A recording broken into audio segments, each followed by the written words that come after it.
The Shop 3 Sheep Eater. Written and read by W.P. Thrift, who can be contacted at Lantis Armstrong on Twitter. And cover art created by JD, contactable at Radix_L on Twitter.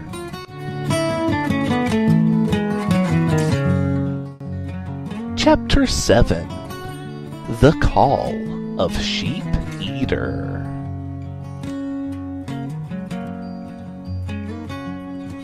The beach seemed to stretch on forever, and the fog kept growing thicker.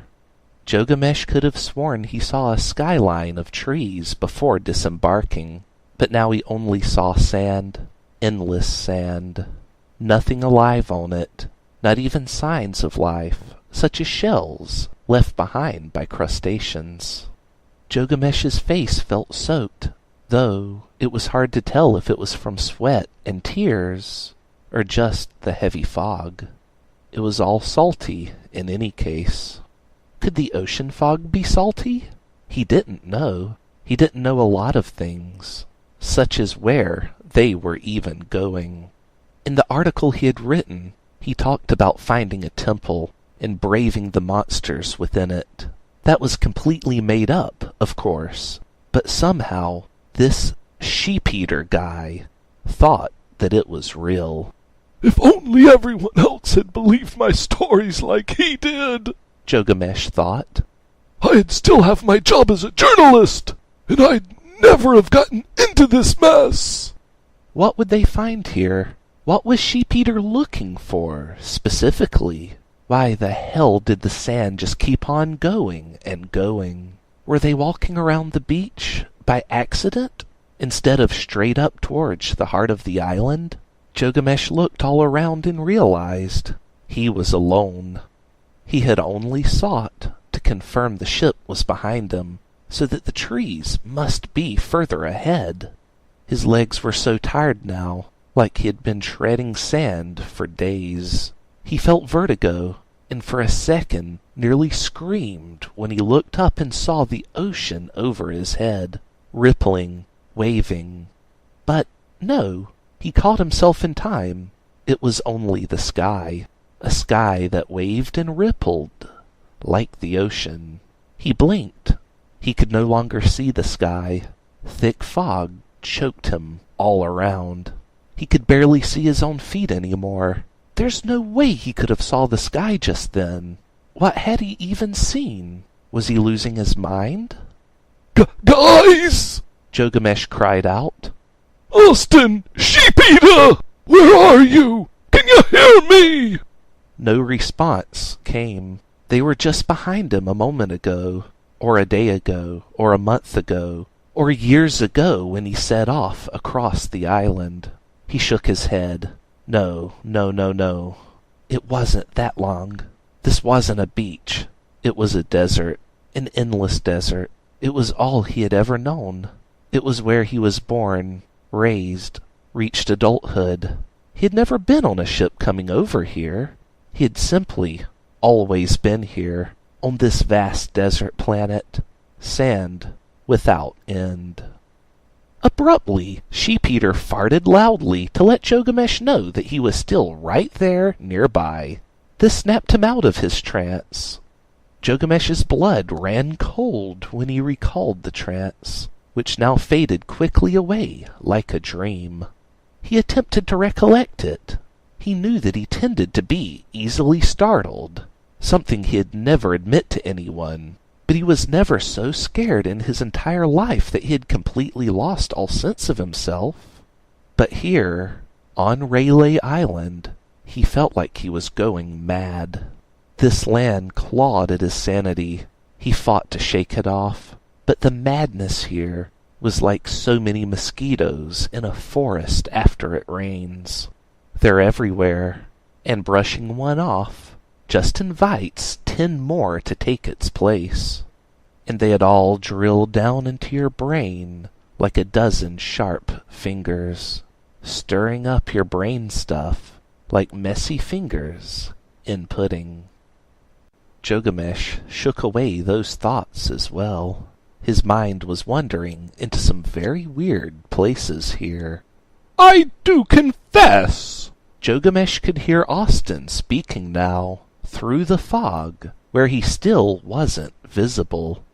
I don't feel quite right here. Don't be stupid. Brr. Rayleigh's famous for turning people insane. Sheep-Eater muttered indifferently.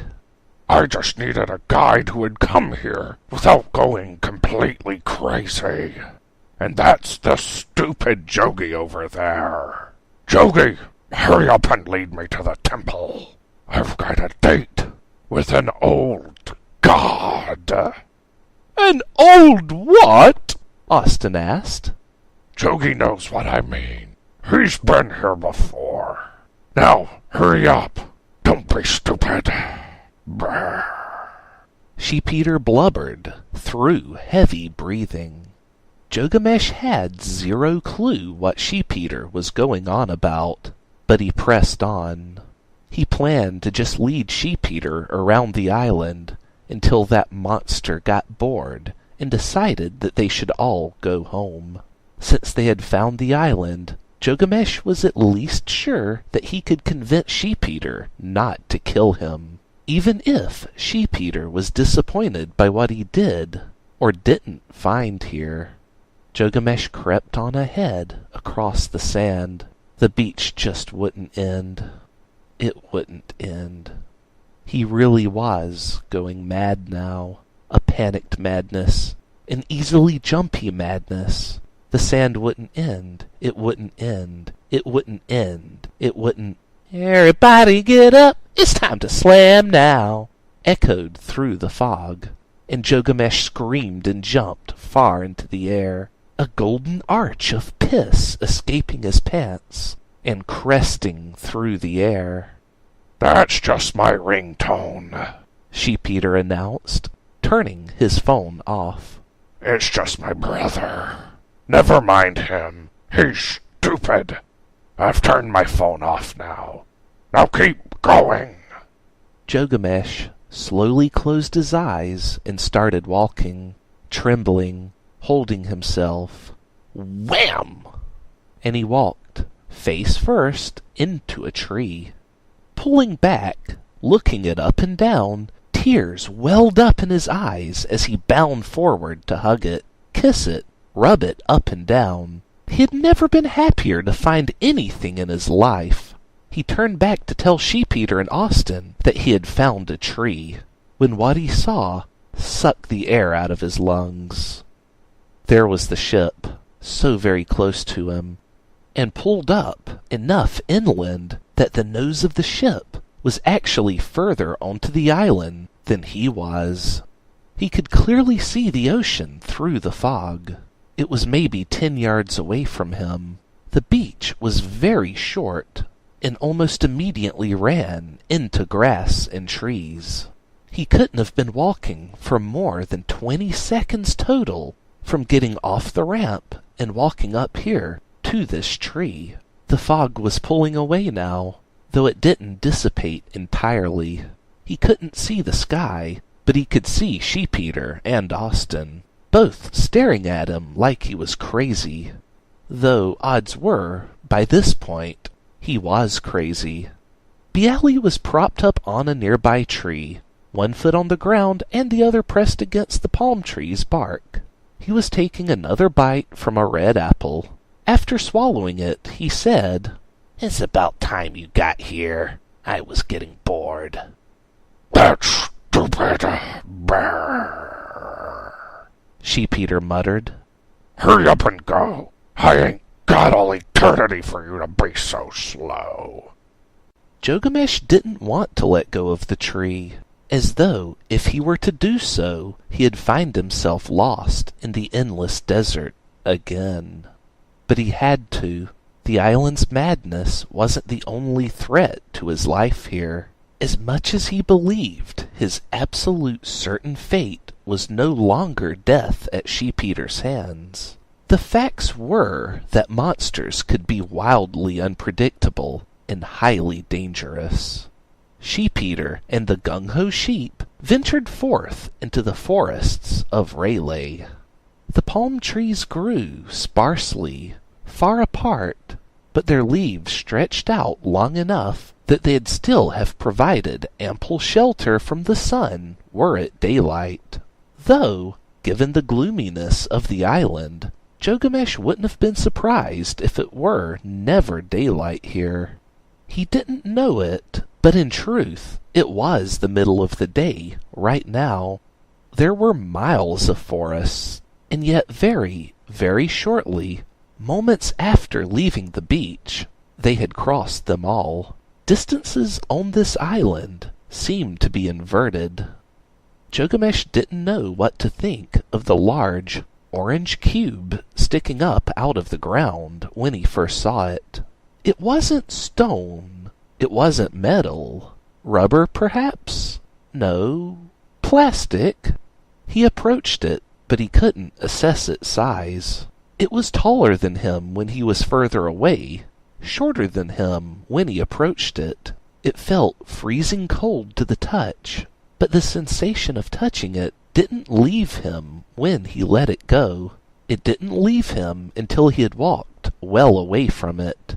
As it grew toweringly tall in the distance, the further away from it he rushed. More and more blocks like that, and then a shattered walkway of the same material emerged. Though the walkway was a yellow, or perhaps a very faded gold color. What is all this? Gilgamesh had to ask. It's the ancient city of Rayleigh, which the island is named after, Austin informed. Even I knew that. You've been here before, yes? How did you not know? I knew it! I mean, what is any of this stuff? What is it made out of? Gilgamesh asked. Don't be stupid, Sheep-eater said. Mortal minds can't even really see it. You're so stupid you can't see but in just 3 dimensions. Most of the stuff is 7 to 11 dimensions. Bah! No, that's stupid! Gilgamesh decided to challenge that, of all things. I'm afraid he is correct, Austin spoke up. Don't you know anything about Rayleigh? Don't you understand the significance of this place? Gilgamesh didn't know what to say. Humor me then! What do you think you know about it? And I'll tell you if you are correct! It's home to the great old god Cthulhu, Austin informed. A creature which existed before this very universe, which came to this world from outer space a long time ago, and has been worshipped by people since the dawn of mankind. Today, his worshippers can still be found in all of the darkest, most secret corners of the world. Gilgamesh was trembling uncontrollably.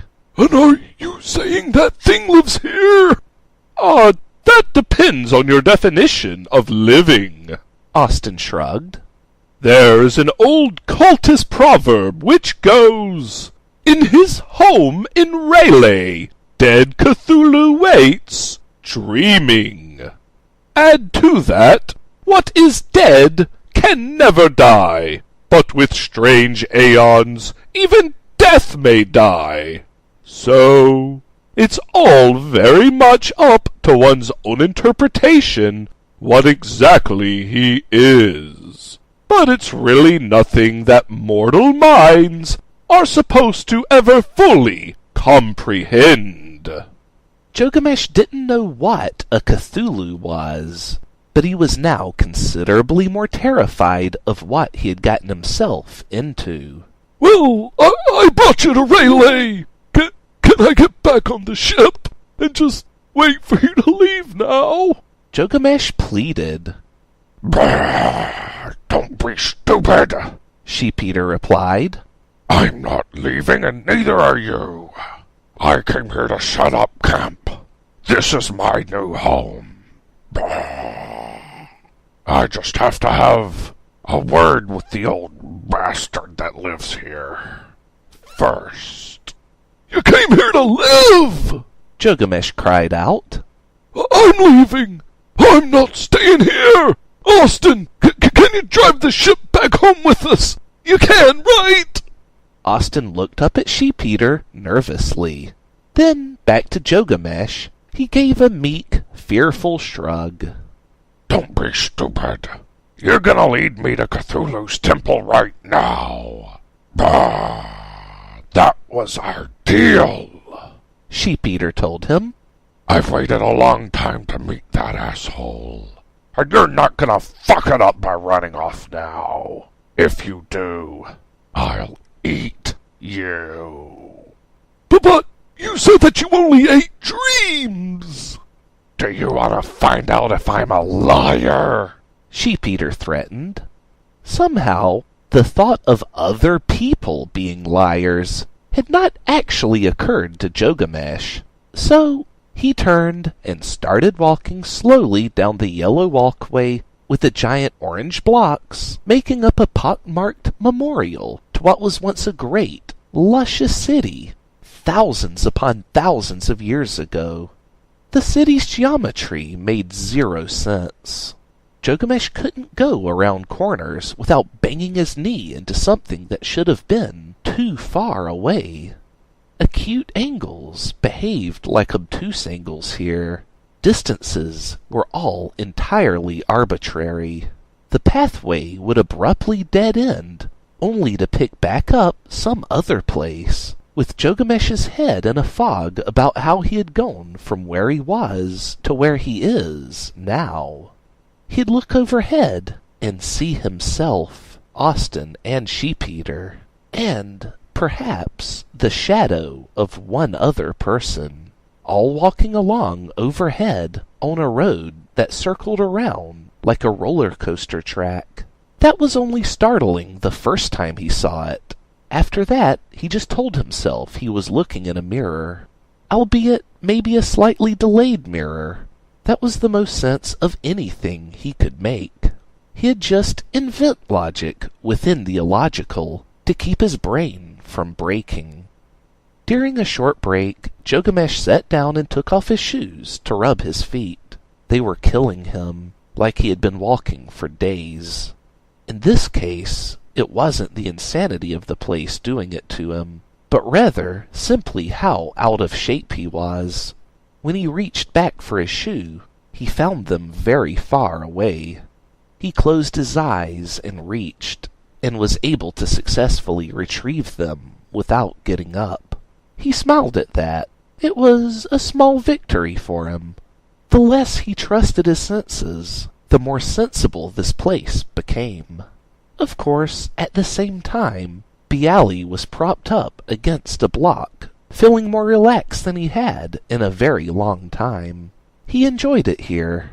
The wind was very still. There was a constant odor similar to strawberries and beer in the air, and everything made far more sense to him than anything in so-called civilization ever did.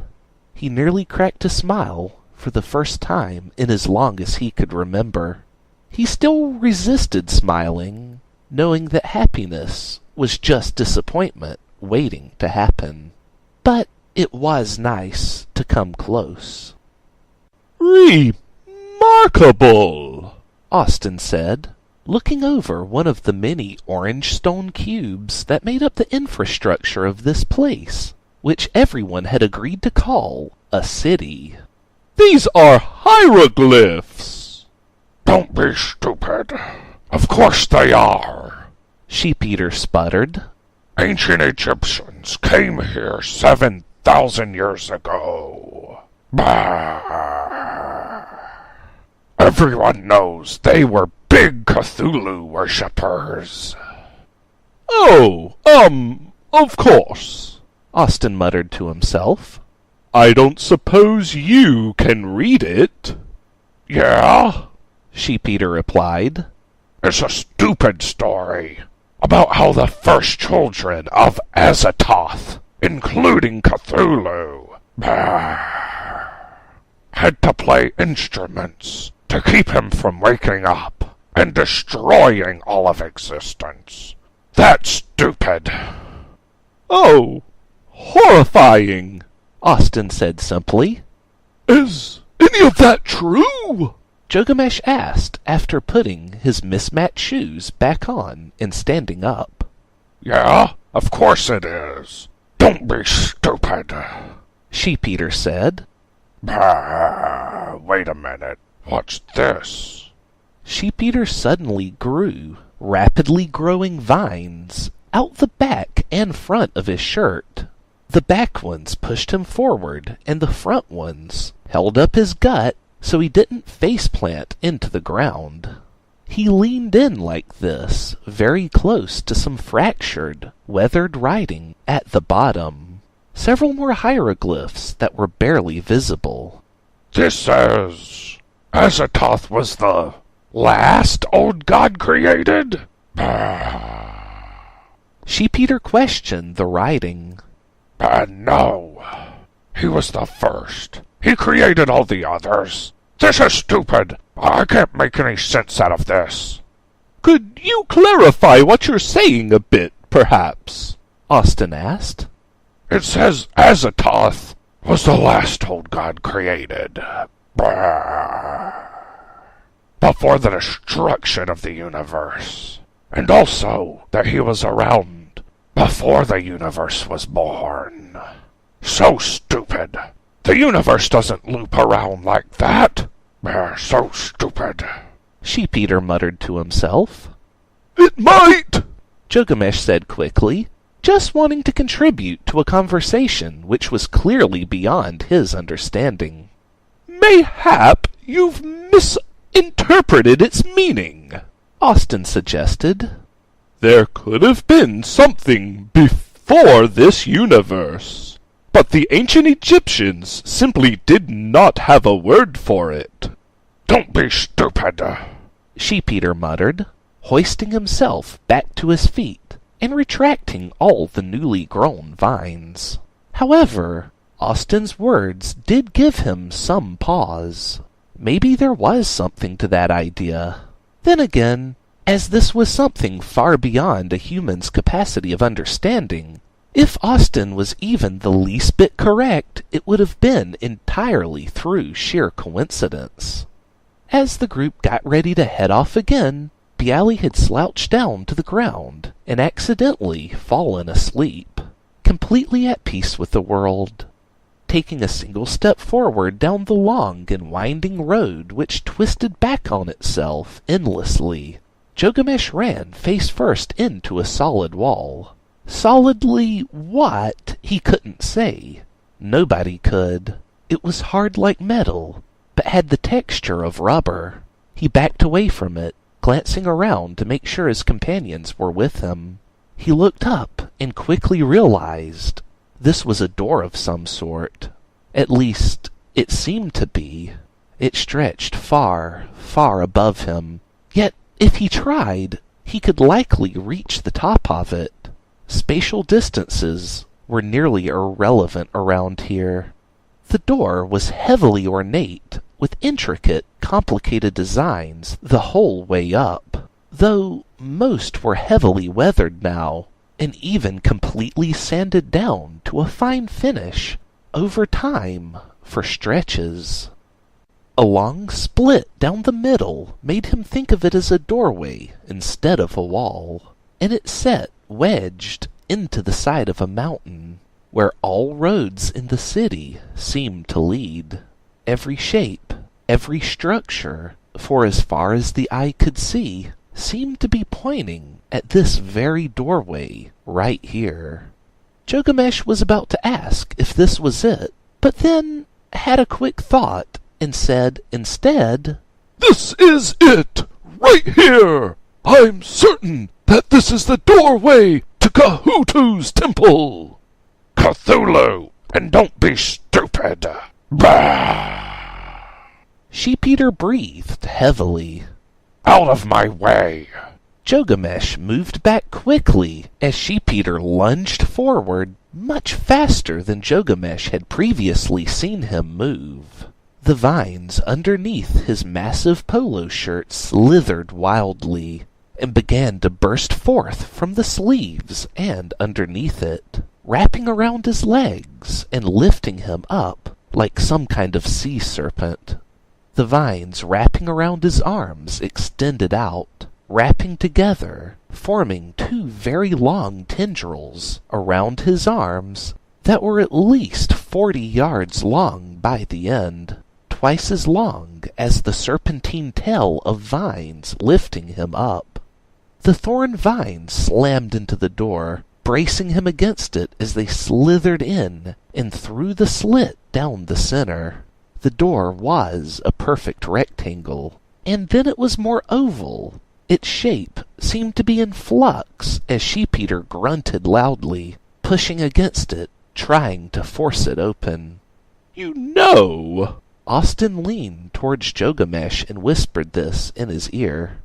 Don't tell him I told you this. But this monster here, he's not even one of the monsters that come out after midnight in Cattailville. He's one of the everyday monsters you see roaming the streets. How frightening is that? Jogamesh went pale, recollecting all the times he was locked in his apartment, hiding under his bed all night long, hearing the ferocious cries from the midnight monsters roaming the streets. Midnight to 3 a.m., the witching hours, the forbidden hours. He shook those thoughts out of his mind. He needed to make room for something likely far, far worse than that, just on the other side of this door. Sheep-Eater, in his current vined monstrosity form, slammed his gigantic body against the door. Pink puff, like dandelion seeds bursting out from the seams of a pillow smashed against a wall, blew out from his shirt in thick waves every time he slammed against it. Whatever the true Sheep-Eater monster was beneath that shirt, whatever owned that grotesque face with all those many gigantic teeth, it was injuring itself from effort, smashing as hard as it could to rock the door open. Whoosh! The door gave a horrible, shrieking cry as it was blasted open by the Sheep-Eater battering ram. Both sides of the door slammed hard against the interior walls of the temple, and the echoing clangs rang out across all of Rayleigh streets. Fee, fi, fo, fum! Come on out and don't be dumb! Sheep-Eater bellowed while slithering into the temple. They followed Sheep-Eater inside. An enormous golden chandelier on the ceiling illuminated the entire room in a ghostly light. Fire burned on thousands of eternal candles, which decorated it. The temple was even bigger on the inside, and without getting larger, appeared to only grow larger the further in they stepped. But it was only one room which wasn't shaped like a cube, but rather a hypercube. It folded back in indefinitely on itself and expanded out into eternity. On the far end of the room, sitting on a throne the size of a skyscraper, was what looked like an enormous, hairless gorilla with tentacles coming out the bottom of its face, and scales the size of a sailboat's mast covering its arms and legs. Oh my God! Austin screamed out, his face turning pale and a streak of his hair turning white on the spot. It's the old god! It's Cthulhu! I can't believe he's real! He turned to Jogamesh, grabbed him by the shoulders, and began to shake him. I was pushing a shopping cart full of cans just a few weeks ago! I was shitting in a paper bag and drinking gasoline for a buzz. How the hell did I end up here? What is even going on? Gilgamesh's body tried to pee again, but he was all out of urine. He simply fainted, his mind no longer able to hold on. He fell limp in Austin's arms, and Austin hugged the ugly, middle-aged man close to him as he turned and stared at the thing of 10,000 nightmares. There you are. Now don't be stupid. The new master has come home to Rayleigh, Sheep-Eater declared. Cthulhu looked down with its enormous, pitch-black eyes, and the vibrations which filled the air, a vibration unlike anything any mortal human had ever experienced before, invoked incomprehensible flashes in Austin's mind. Not a vibration, not an idea. It was information, unlike anything he could fathom how to process. Oh, you tall bastard! Sheep-Eater yelled. My mother was a saint! How dare you say that about her? Yet, somehow Sheep-Eater was able to understand what Cthulhu had said. Though it is truly a sick perversion of communication to identify what Cthulhu had done as saying something. All the same, the message was communicated, and Sheep-Eater was not amused. The long tendrils of tightly wrapped vines reached under Sheep-Eater's shirt and pulled out a massive-sized knife and fork, one utensil held in each tendril. From his shirt collar emerged two tiny, gripping vines, carrying with them a bib, which they fancifully wrapped around Sheep-Eater's neck. The bib had a picture of Cthulhu's face on it. Annoyed by this, Cthulhu began to rise up from his throne, and as he did so, immense bat wings became visible on his back, both of which were large enough to completely blot out the sky if they were completely unfurled. Sheep-Eater grew an enormous smile on his face, a smile that was far, far too big to exist without tearing his face apart. Yet it managed to hold. Come on, bitch! Let's dance! Sheep-Eater threatened. Cthulhu let out an ear-splitting roar, which did in fact blow out Austin's eardrums and cause blood to squirt out of his nose, ears, and eyes before he collapsed to the ground, unconscious. Sheep-Eater lunged at Cthulhu as the giant, immortal god shot a long, clawed hand out towards the intruder. They rushed at each other without hesitation, the distance between them dissolving, gone.